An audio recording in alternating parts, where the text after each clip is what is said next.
பல ஆண்டுகளாக கள்ளச்சாராய விற்பனை நடைபெறுகிறது என்றால் அதனை தடுக்காமல் போலீஸ் என்ன செய்தது என்று நீதிபதிகள் கேள்வி எழுப்பியுள்ளனர்.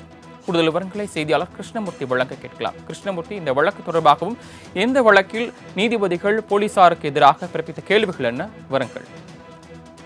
வணக்கம். கள்ளக்குறிச்சி மாவட்டத்தில் விஷச்சாராயம் அருந்தி 60க்கும் மேற்பட்டோர் உயிரிழந்தது தொடர்பாக கைது செய்யப்பட்ட 18 பேர் குண்ட சட்டத்தில் அடைக்கப்பட்டார்கள். குண்ட சட்டத்தில் அடைக்கப்பட்டதை ரத்து செய்ய கோரி 18 பேர் சார்பில் தாக்கல் செய்யப்பட்ட மனுக்களானது நீதிபதிகள் எஸ் எம் சுப்பிரமணியம் மற்றும் நீதிபதி ஜோதிராமன் அடங்கிய அமர்வு முன்பாக இன்று விசாரணைக்காக வந்தது. அப்போது தமிழக அரசின் தலைமை வழக்கறிஞர் சி எஸ் ராமன் ஆஜராகி அனைவரின் வழக்கிலும் பதில் மனுக்கள் தாக்கல் செய்துவிட்டதாகவும் இறுதி விசாரணைக்காக வழக்கை ஜனவரி 6ஆம் தேதிக்கு ஒத்திவைக்க வேண்டும் என்று அவர் தரப்பில் கேட்டுக் கொள்ளப்பட்டது.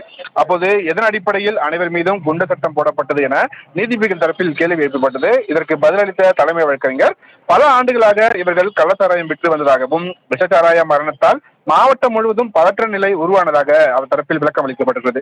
இத்தனை ஆண்டுகளாக கள்ளச்சாராய விற்பனை நடைபெறுகிறது என்றால் அதனை தடுக்காமல் மதுவிலக்கு பிரிவு என்ன செய்து கொண்டிருக்கிறது என்று கேள்வி எழுப்பிய நீதிபதிகள் இந்த விவகாரத்தில் அரசின் தோல்வியையும் கருத்தில் கொள்ள வேண்டும் என்று தெரிவித்திருக்கிறார்கள்.